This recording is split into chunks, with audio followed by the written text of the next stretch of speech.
Hello viewers, আমার চ্যানেলটিতে নতুন হয়ে থাকলে প্লিজ সাবস্ক্রাইব করুন এবং বেল বাটনটি অল করে পাশেই থাকুন।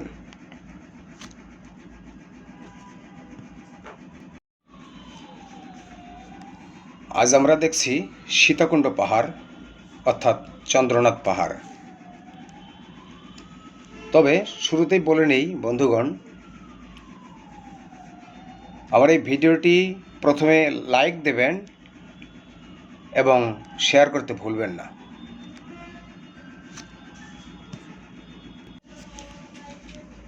চন্দ্রনাথ পাহাড় অর্থাৎ সীতাকুণ্ড পাহাড়টা হলো চট্টগ্রাম পশ্চিমাঞ্চলীয় হিল রেঞ্জের সর্বোচ্চ চূড়া। চট্টগ্রাম পশ্চিমাঞ্চলীয় হিল রেঞ্জ হিমালয় হতে বিচ্ছিন্ন হিমালয়ের পূর্বাঞ্চলীয় অংশ।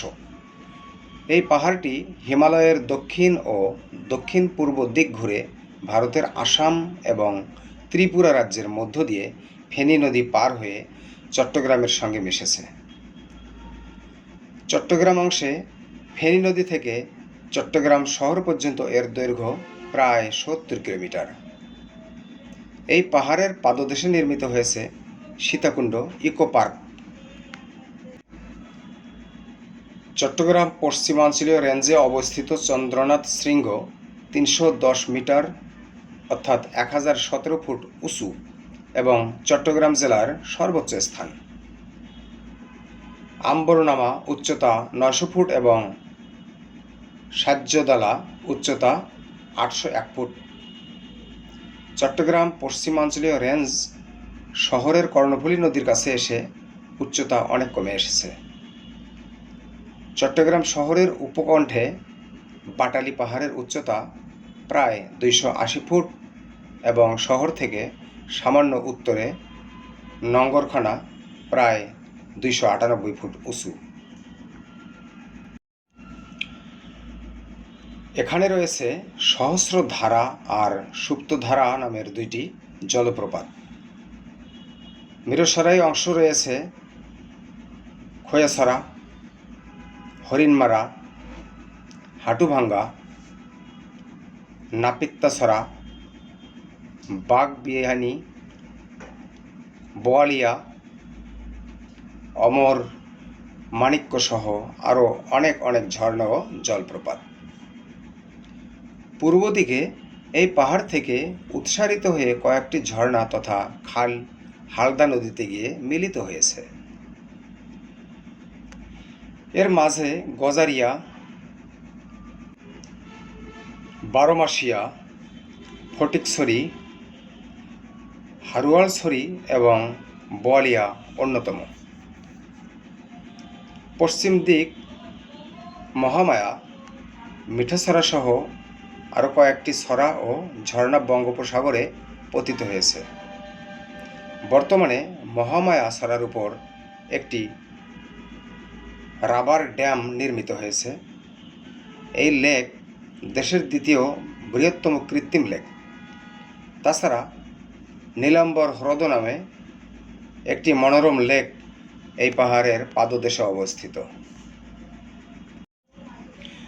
এই সীতাকুণ্ড পাহাড়ে উঠতে ৫০ থেকে ৬০ মিনিটের মতো লাগে আর নামতে ২৫ থেকে ৩০ মিনিট সময় লাগে। উঠার আগে নিচ থেকে বাঁশ, লাঠি, পানি, হালকা খাবার কিনে নিতে পারেন।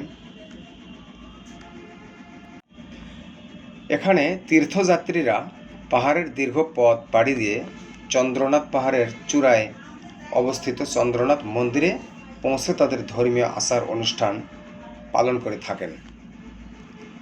আয়োজকরা জানান, তীর্থযাত্রীরা ৩৫০০টি সিঁড়ির ধাপ বেয়ে প্রায় ১২৫০ ফুট উঁচু পাহাড়ের চূড়ায় উঠে মূল মন্দিরে পূজা অর্চনা করে থাকেন।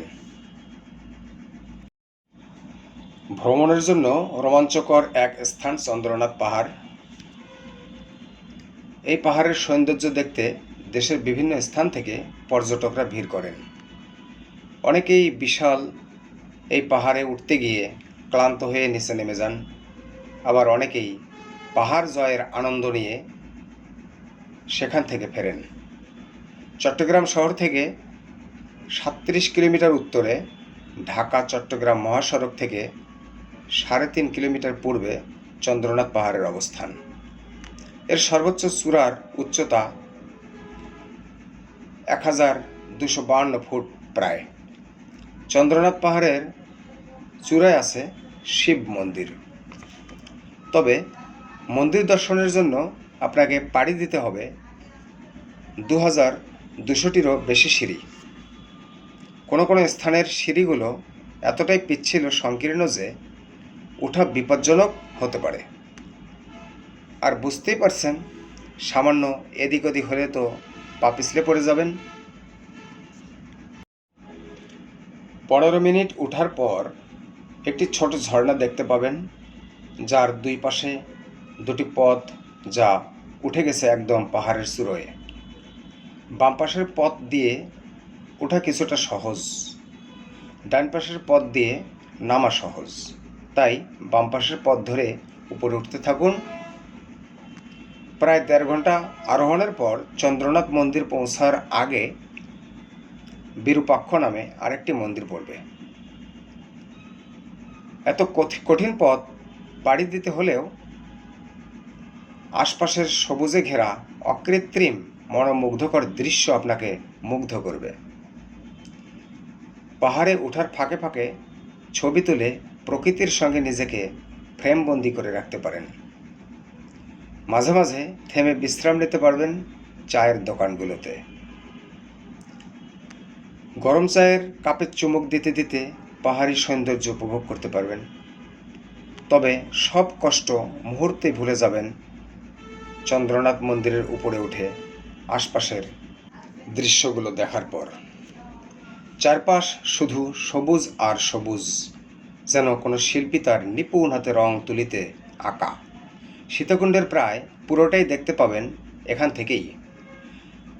চারদিক দিকে তাকিয়ে এক ঐশ্বরিক অনুভূতিতে আপনার মন প্রাণ জুড়িয়ে যাবে মুহূর্তেই।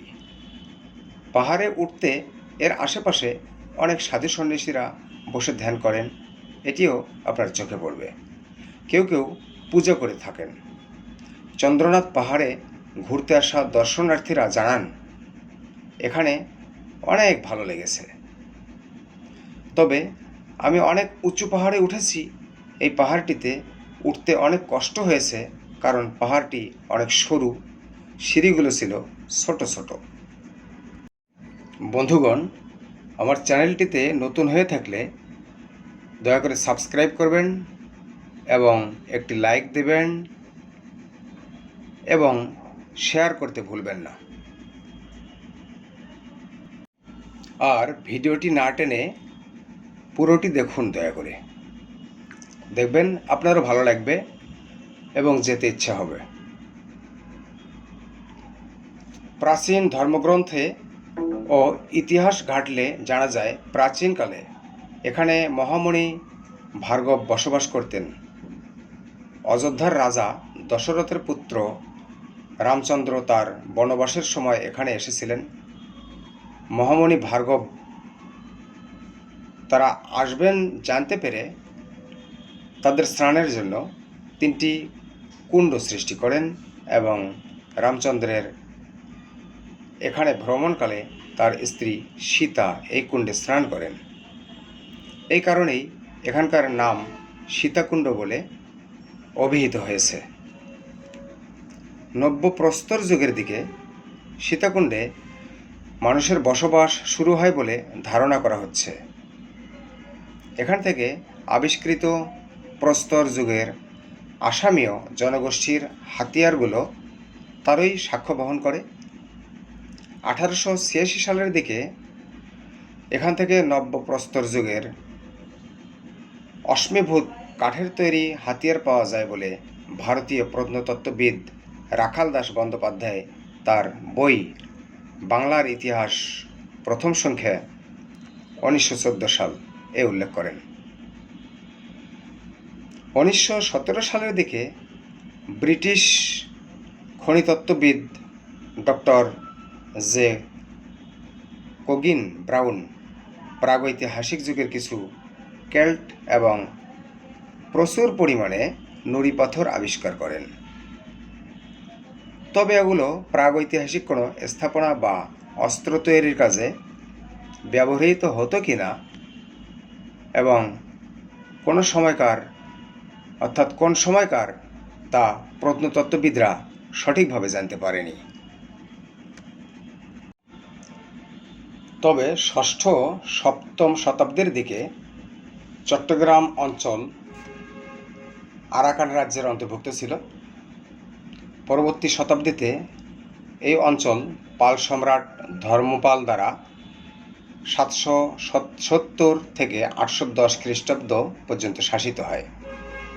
বাংলার সুলতানি বংশের প্রথম সুলতান সোনারগাঁও এর সুলতান ফখরুদ্দীন মুবারক শাহ 1338 থেকে 1349 খ্রিস্টাব্দ পর্যন্ত 1340 খ্রিস্টাব্দে এ অঞ্চলে অধিগ্রহণ করেন এবং 1538 খ্রিস্টাব্দে বাংলার সুলতানি বংশের শেষ সুলতান গিয়াসউদ্দিন মুহাম্মদ শাহ যখন সুর বংশের শেষ শাহ সুরির হাতে পরাজিত হন, তখন এ এলাকার আবার আরাকান রাজ্যের অন্তর্ভুক্ত হয়।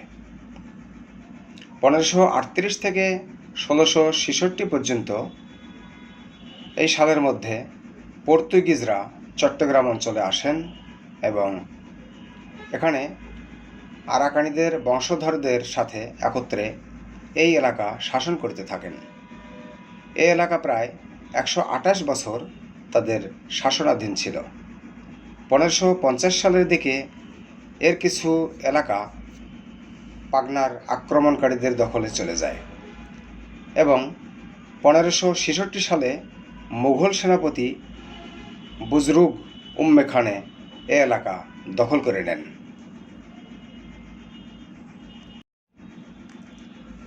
1757 সালে পলাশীর প্রান্তরে বাংলার শেষ নবাব সিরাজউদ্দৌলার ইংরেজ ইস্ট ইন্ডিয়া কোম্পানির কাছে পরাজয়ের সাথে সাথে বাংলার অন্যান্য অংশের মতো সীতাকুণ্ড ইংরেজদের শাসনে চলে যায়। বাঙালি জনসংখ্যা বৃদ্ধি পাওয়ায় এখানকার অবাঙালি জনগোষ্ঠী দলগতভাবে এই এলাকা ত্যাগ করে এবং পার্বত্য অঞ্চলের দিকে চলে যায়। ফেব্রুয়ারি 1908 সালে স্বদেশী আন্দোলনের সময় এলাকা স্বদেশীদের হাতে চলে যায় এবং কেন্দ্রীয়ভাবে কলকাতা থেকে নিয়ন্ত্রিত হতে থাকে। ভারতীয় পেট্রোলিয়াম কোম্পানি 1910 সালে এখানে খনিজ সম্পদ অনুসন্ধানের কাজ শুরু করে এবং এটি পূর্ব বাংলার প্রথম অনুসন্ধান কাজ। এরপর 1914 সালে আরও 4 বার খনিজ সম্পদ উত্তোলনের চেষ্টা করা হয়, কিন্তু সবগুলো চেষ্টাই ব্যর্থ হয়ে যায়। 1857 সালে ভারতে বিদ্রোহের পর ইস্ট ইন্ডিয়া কোম্পানির থেকে ইংরেজ কেন্দ্রীয় সরকার এই এলাকার শাসনভার নেয়। আর 1947 সালে যখন ব্রিটিশ সরকার ভারত উপমহাদেশকে ভারত পাকিস্তান দুটো দেশে ভাগ করে স্বাধীন করে, তখন এই এলাকা পূর্ব পাকিস্তান নামে পরিচিতি লাভ করে। 1964 সালে এখানে শিপ ব্রেকিং ইয়ার্ডের যাত্রা শুরু হয়। ফৌজদারহাটের উপকূলবর্তী এলাকায় এমভি এলপাইন নামে 20,000 মেট্রিক টনের একটি জাহাজ কাটার মাধ্যমে চট্টগ্রাম ইস্পাত হাউস নামে প্রতিষ্ঠিত যাত্রা শুরু করে। 1971 সালে বাংলাদেশের স্বাধীনতা যুদ্ধের সময় এই এলাকা মেজর অব রফিকুল ইসলামের নিয়ন্ত্রণাধীন 2 নং সেক্টরের অন্তর্ভুক্ত ছিল। স্বাধীনতার পর 1974 সালে আবার শিপ ব্রেকিং ইয়ার্ডের কাজ শুরু হয়। 1971 সালে কর্ণফুলী নদীতে ধ্বংসপ্রাপ্ত একটি জাহাজ কাটার মাধ্যমে। এই চন্দ্রনাথ পাহাড়ে কিভাবে যাবেন? ঢাকা থেকে এসি নন এসি বাস ছাড়ে সায়দাবাদ বাস স্টেশন থেকে। আরামদায়ক এবং নির্ভরযোগ্য সার্ভিসগুলো হলো এসালম, Saudia, Green Line, Silk Line, Sohag Paribahan, Baghdad express, unique প্রভৃতি। সবগুলো বাসেই সীতাকুণ্ডে থামে। চট্টগ্রাম থেকে বাসগুলো মাদারবাড়ি, কদমতলী বাস স্টেশন থেকে ছাড়ে। তাছাড়াও অলঙ্কার থেকে কিছু ছোট গাড়ি ছাড়ে, স্থানীয়ভাবে ম্যাক্সি নামে পরিচিত সেগুলো। চন্দ্রনাথ পাহাড়ে সতর্কবার্তা অবলম্বন। চন্দ্রনাথ পাহাড়ে ওঠার সময় বাঁশের কাঞ্চি নিয়ে উঠবেন। কাঞ্চি ভাড়ায় পাওয়া যায়। ভারী ব্যাগ বা জিনিসপত্র নিয়ে পাহাড়ে উঠবেন না। সেখান থেকে কাঞ্চি কিনে সেখানে লকারে টাকার বিনিময়ে ব্যাগ রাখতে পারবেন। পাহাড়ে ওঠার সময় ধীরে ধীরে সাবধানে উঠবেন। কষ্ট হলে বিশ্রাম নেওয়ার স্থান আছে, সেখানে বিশ্রাম নিয়ে আবার চলা শুরু করতে পারেন। খাবার, পানি ও শুকনো খাবার সাথে রাখবেন, কারণ পাহাড়ে ওঠার সময় দোকান যেখানে সেখানে পাবেন না। বর্ষার সময় পাহাড়ে না ওঠাই ভালো। তাছাড়া শীতের দিনে খুব সকালে কুয়াশা থাকায় পাহাড়ে ওঠা বড় কষ্টকর হয়ে দাঁড়ায়। তো বন্ধুগণ, ভালো থাকবেন এবং আমার এই চ্যানেলটি সাবস্ক্রাইব করা না থাকলে দয়া করে সাবস্ক্রাইব করুন আর ভিডিওটি শেয়ার করতে ভুলবেন না। ভিডিওটি না টেনে শেষ পর্যন্ত দেখুন। ধন্যবাদ সবাইকে। শুভরাত্রি।